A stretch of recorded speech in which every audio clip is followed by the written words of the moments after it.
सहनाववतु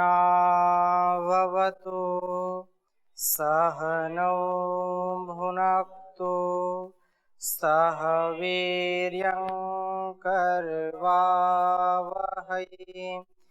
तेजस्विनावधीतमस्तु मा विद्विषावहै। ओम शांति शांति शांति।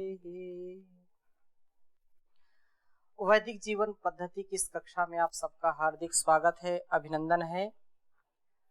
इंद्रियों के विषय में चर्चा चल रही है। जिसकी इंद्रियां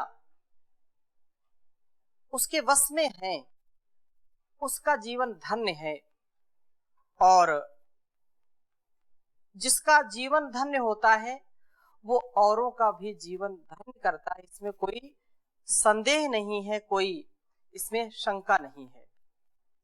इसलिए यहाँ पर जो मनुस्मृति में महर्षि मनु लिखते हैं, जिसकी हम चर्चा कर रहे थे कि जितेंद्रिय कौन है, उसकी परिभाषा, और उसके विषय में महर्षि ने लिखा श्रुत्वा स्पृष्ट्वा च दृष्ट्वा च भुक्त्वा घ्रात्वा च यो नरः न हृष्यति ग्लायति वा सा विज्ञेयो जितेंद्रियः।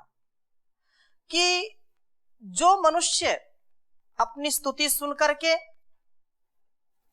हर्ष नहीं करता और अपनी निंदा सुन करके शोक नहीं करता, स्पृष्ट्वा जो स्पृष्टवा अर्थात स्पर्श, अच्छा स्पर्श करके जो सुख को नहीं प्राप्त करता, अर्थात सुख के लिए वो अपना विशेष प्रयत्न जतलाता नहीं है, और दुष्ट जो है स्पर्श करके यदि शरीर को यदि वो अनुकूल नहीं है तो ऐसे स्पर्श को करके वो दुखी नहीं होता है।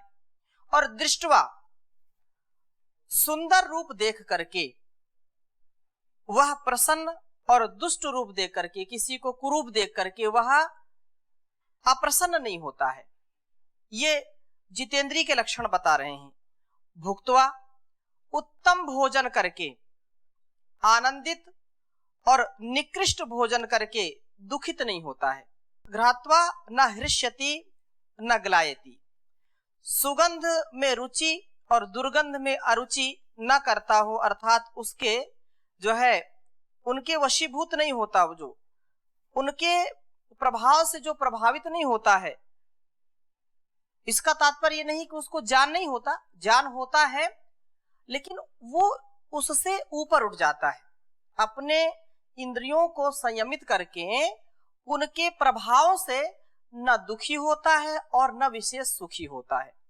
इसलिए ऐसा जो जितेंद्रिय है वही विज्ञेयो, उसी को जितेंद्रिय समझना चाहिए, जितेंद्रिय मानना चाहिए।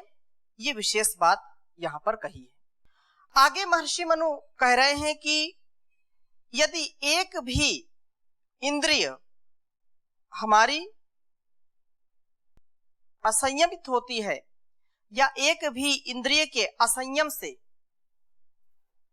एक भी इंद्रिय के विषय में हम प्रमाद करते हैं, वह असंयमित है, तो उससे प्रज्ञा हानि होती है। उससे क्या होती है? प्रज्ञा हानि होती है। और उसके विषय में बहुत अच्छी बात यहां पर कही है, उच्चारण करेंगे। इंद्रियाणाम तु सर्वेषाम यद्येकं क्षरति इंद्रियं तेनास्ते क्षरति प्रज्ञा धृतेः पात्रादिबोधकम् इंद्रियाणां तु सर्वेषां यद्येकं क्षरति इंद्रियं तेनास्ते क्षरति प्रज्ञा धृतेः पात्रादिबोधकम्। महर्षि मनु ने बहुत अच्छी बात यहाँ पर कही कि कुछ लोग ऐसे होते हैं कि क्या करें, सारी आदतें तो हमारी ठीक है, बस इतनी ही तो कमजोरी है, ये नियंत्रण में नहीं आती, बाकी तो बिल्कुल मैं ठीक हूं। इस बात को कह करके वो अपने आप को जितेंद्रिय जो है घोषित करना चाहता है कि कुछ सब बिल्कुल ठीक है, बस इतनी सी तो बात है, बस क्या है, मीठा मैं ज्यादा खाता हूं, इतनी कमजोरी है, नहीं बस एक ही मेरी कमी है, क्या, मैं चाय बहुत पीता हूं, एक ही मेरी कमजोरी है कि मैं क्रोध पर नियंत्रण नहीं कर पाता हूं। ये जो हमारी विचारधारा है, ये हमारी जो सोच है, ये क्या है, अपने गलतियों पर पर्दा डालने का स्वभाव बनाती है। और व्यक्ति यदि ऐसा करने लगे तो अपनी गलतियों से कभी वो ऊपर उठ नहीं सकता। क्या बताऊं, मुझको सुबह इतनी कमी है कि मैं जल्दी से उठ नहीं पाता। अब एक ये कमी, ये पूरे जीवन हमको रुलाती है तो एक छोटी कमी की सुबह उठ नहीं पाता, उसमें कोई बड़ी बात नहीं है। लेकिन यदि व्यक्ति प्रभात में उठ करके परमात्मा का चिंतन करके अपनी दिनचर्या आरंभ करे तो दिन भर उसको ऊर्जा और सद्बुद्धि, उसकी स्थिर मति वाला होता है, सद्बुद्धि का जो है आधान सदा बना रहता है। तो यहां पर यही बात महर्षि समझा रहे हैं हमको कि एक भी इंद्रिय यदि हमारी संयमित नहीं है, असंयमित है, तो हमारी प्रज्ञा को हर लेती है, हमारे ज्ञान को वो हर लेती है। इंद्रियाणाम तो सर्वेशाम, सब इंद्रियों में यदि एकम इंद्रियम क्षरति, एक भी इंद्रिय अपने विषय में आसक्त रहने लगती है तो तेन, उसके कारण, अस्ते प्रज्ञा क्षरति, इस मनुष्य की बुद्धि ऐसे नष्ट होने लगती है। और बहुत ही सुंदर उदाहरण दे रहे हैं महर्षि। क्या उदाहरण दिया, तेन अस्ते क्षरति प्रज्ञा धृतेः पात्रादि बोधकम, ऐसे बुद्धि का क्षरण हो जाता है जैसे कि धृतेः पात्राद उदकम इव, जैसे चमड़े की जो है कोई मशक या चमड़े का कोई पात्र होता है, पहले चमड़े के पात्र में जलादि रखते थे, तो चमड़े के बर्तन मशक में एक छिद्र होने से जैसे सारा पानी बह करके नष्ट हो जाता है। भाई पूरा बहुत बड़ा हमने घड़ा लाए और उस घड़े को पानी से भर दिया, बहुत मेहनत से भरा, और लेकिन उसमें यदि थोड़ा सा भी छिद्र है, बाल जैसा भी एक सुराख है, तो धीरे धीरे धीरे धीरे उस पानी को बहा देगा, पात्र खाली कर देगा। ऐसे ही हमारी जो इंद्रियां हैं, और उनमें यदि 5 ज्ञानेंद्रियां, 5 कर्मेंद्रियों में यदि एक की भी कमी है हमारे अंदर, तो वो हमारी बुद्धि को हर लेती है। ज्ञान से हम कितने लबालब भरे हों, लेकिन यदि एक इंद्रिय है तो वो एक जो है हमारे लिए बहुत बड़ा खतरा है, हमारे जीवन के लिए वो बहुत ही घातक है। इसलिए संयमित जीवन हो, इस दृष्टि को हम कितना समझ पाते हैं, कितना अपनाते हैं, ये हमारे विवेक के ऊपर निर्भर करता है। एक श्लोक बार बार आप सुनते हैं कि ये जो 5 ज्ञानेंद्रियां हैं, उनमें से यदि जो 5 पशुओं के नाम गिनाए हैं, कुरंग मातंग पतंग भृंगा, कुरंग मातंग पतंग भृंगा मीना हता पंचभिरेव पंचः, एकः प्रमादी सकथम न हन्यात् यह सेवते पंचभिरेव पंचा। ये यहाँ पर जो श्लोक यहाँ पर महर्षि लिखा है, और एक नीति श्लोक में आता है, नीति शास्त्रों में, कि जो हिरण है, हाथी है, भौरा है और पतंगा है, मछली है, ये 5 प्राणियों के नाम गिनाए। और इन 5 प्राणियों में केवल एक ही इंद्रिय इनकी कमजोर है, अर्थात एक ही विषय को ये ज्यादा पसंद करते हैं। हाथी को स्पर्श, हिरण को शब्द, भौरे को गंध, और ये जो सलभा होता है, जो पतंगा होता है, कीड़ा होता है, इसको रूप, अर्थात जहां भी प्रकाश होगा वहां ये दौड़ करके जाएगा।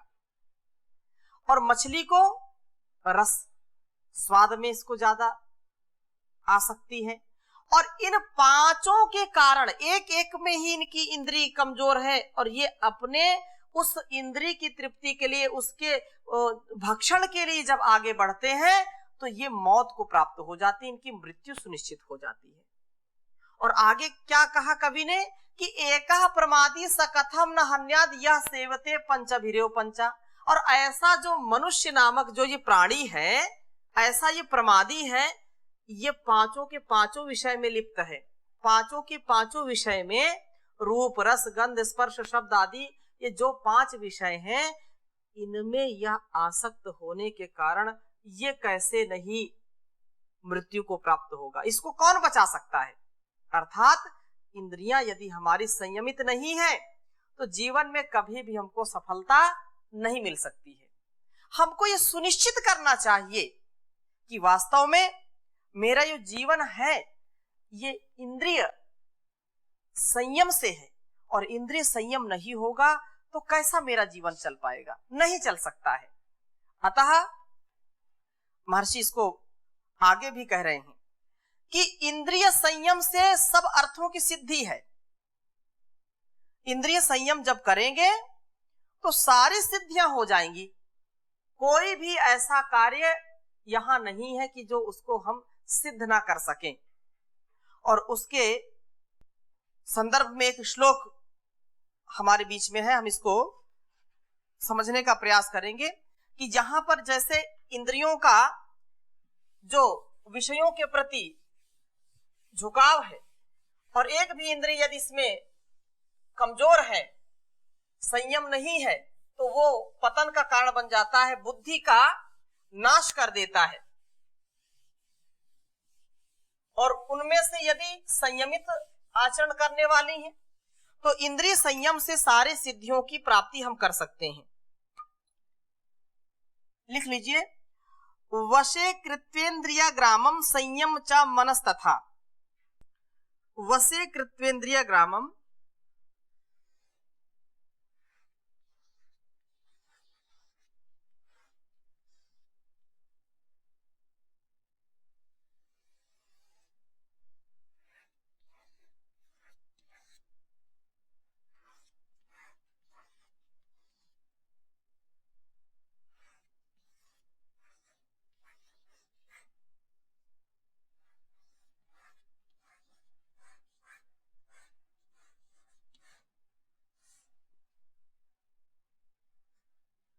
वशे कृत्वेन्द्रिय ग्रामम संयम्य च मनसस्तथा।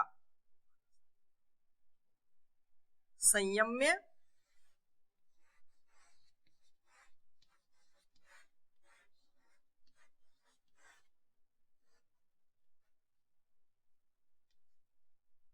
संयम्य च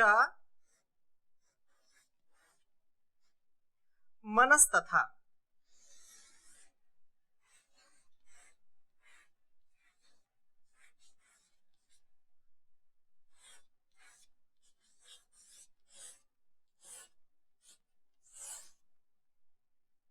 मनस्तथा। और आगे कहा, सर्वान संसाधयेत अर्थान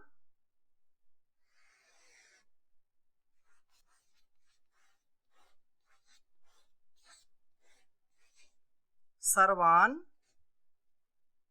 संसाधयेत अर्थान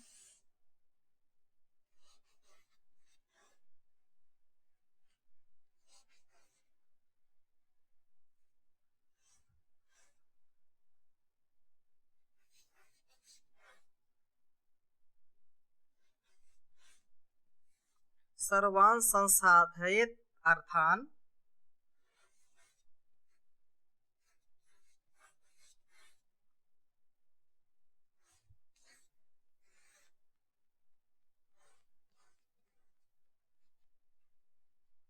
अक्षिण्वन्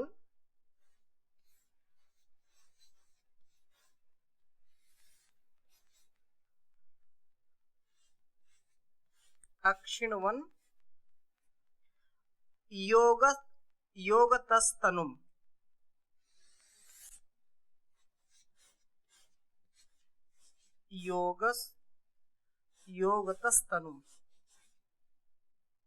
योगतस्तनुम्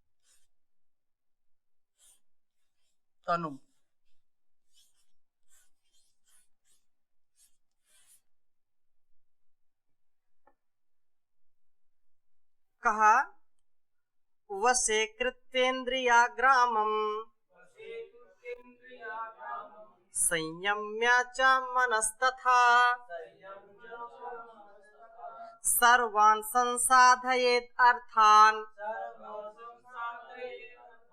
अक्षिण्वन् योगस्तनुम् वसे कृत्येन्द्रियाग्रामम् संयम्य च मनस्तथा सर्वान् संसाधयेत् अर्थान् अक्षिण्वन् योगस्तनुम्। तो ये बात यहाँ पर समझनी चाहिए हमको कि जो 5 कर्मेंद्रिय और 5 ज्ञानेंद्रियां हैं, इन 5 कर्मेंद्रियों और 5 ज्ञानेंद्रियों अर्थात 10 इंद्रियों के समूह को संयम में, इसको नियंत्रित करके, इसको नियंत्रण में लेकर के सर्वान संयम च मन, और मन 11वां है, जो 11वें मन को वसे कृत्वा, वश में करके योगतः तनुम अक्षिण्वन्, योगतः अर्थात योगाभ्यास में इस प्रकार संलग्न रहे कि उससे शरीर में क्षीणता और हानि न हो, तथा सर्वान अर्थान साधयेत्, सर्वान अर्थान संसाधयेत्, सभी अर्थों को, अपने सब कामों को, सारे लक्ष्यों को, सारे व्यवहारों को सिद्ध करे।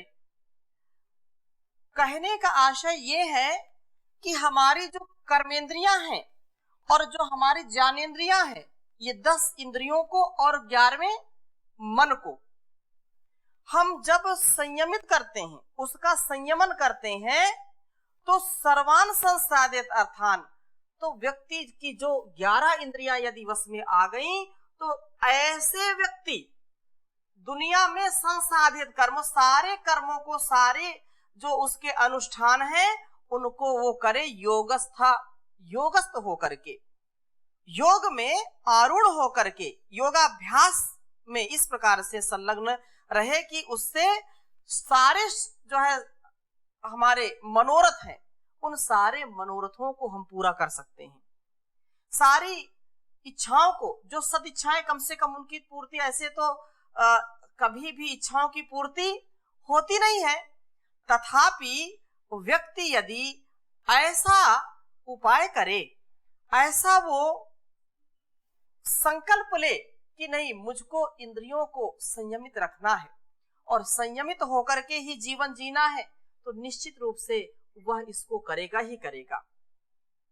ये एक दिन का कार्य नहीं है, वो सदा उसमें लगा रहे, श्रद्धा से, भक्ति से, सतु दीर्घ काल नैरंतर सत्कारा सेविता दृढ़ भूमि, वो तभी उसकी दृढ़ भूमि होगी, तभी उसको उसकी सफलता मिलेगी जब वो लगा रहे।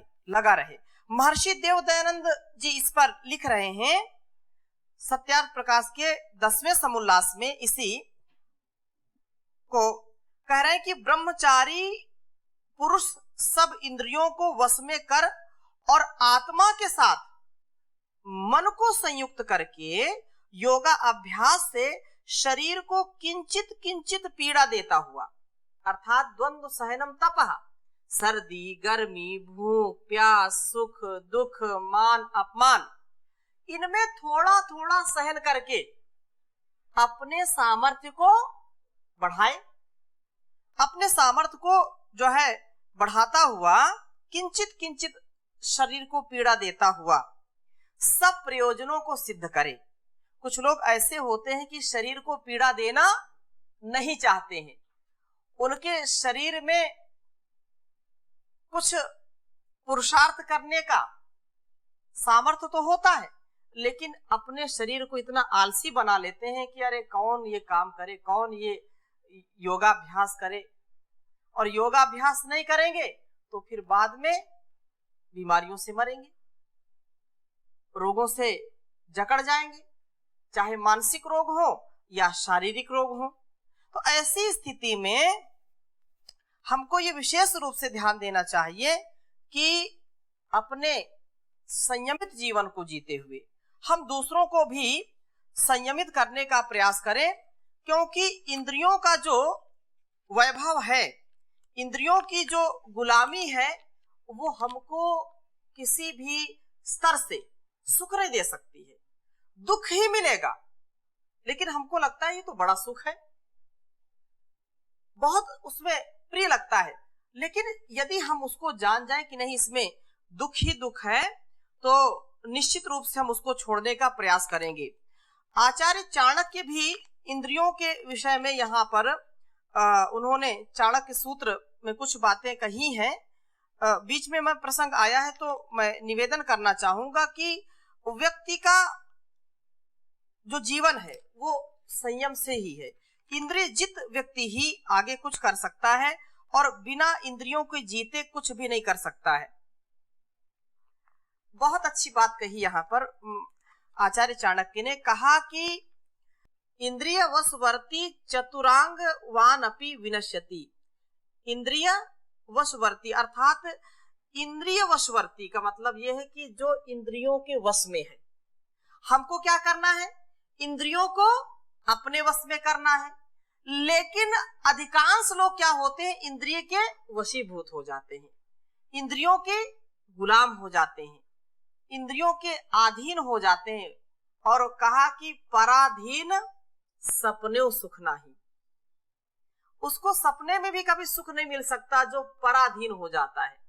जो अपने आप में स्थित नहीं होता है वो पराधीन व्यक्ति कभी सपने में भी सुख नहीं पा सकता है।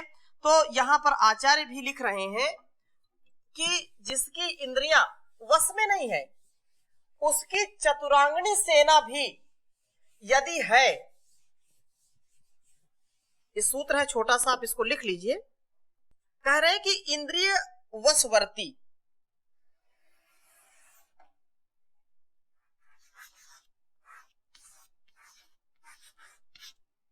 इंद्रिय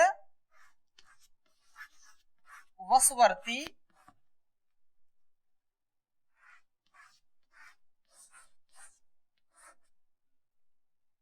चतुरांग वान अपि विनश्यति।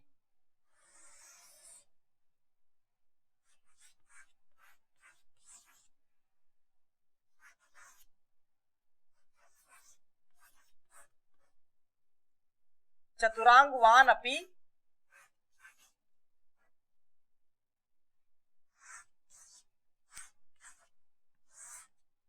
विनश्यति।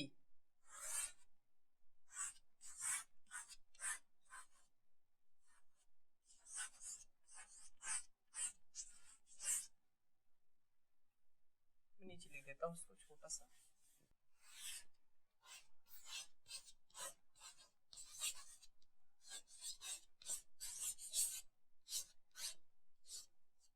विनश्यति, इंद्रिय वशवर्ती चतुरांगवान अपि विनश्यति। सरल है, आप याद कर सकते हैं कि जो इंद्रियों का कभी भी नियंत्रण नहीं रखता है, अपनी इंद्रियों पर जिसका बस नहीं चलता है, जो बेबस हो जाता है, बेचारा हो जाता, कोई चारा नहीं इसका, कैसे उसको दूर करे, तो उसके लिए कहा कि वो यदि चतुरांगणी सेना वाला भी है, ये जो इंद्रियों का जो दास बना हुआ है, जो विषय में आसक्त है, विषयों के प्रति उसकी आसक्ति है, ऐसा पुरुष चतुरांगणी सेना का स्वामी होने के उपरांत भी नष्ट हो जाता है। उसको कोई बचा नहीं सकता है। और वो जितेंद्रिय है, अपनी इंद्रियों पर जिसका वश है, तो वह व्यक्ति अकेला होते हुए भी इतना बड़ा वो पराक्रमी शूरमा पूरी दुनिया को भी पराजित कर सकता है। जो हर प्रकार के जो है जल थल और जो है, चाहे वो पैदल वाली सेना हो, चाहे घोड़े वाली हो, हाथी वाली हो, रथ वाली हो, कितनी भी बड़ी सेना हो, वो निश्चित रूप से नष्ट हो जाता है। तो इसकी चर्चा हम अगली कक्षा में और करेंगे। अभी यहीं पर विराम देते हैं। ओम शांति शांति शांति।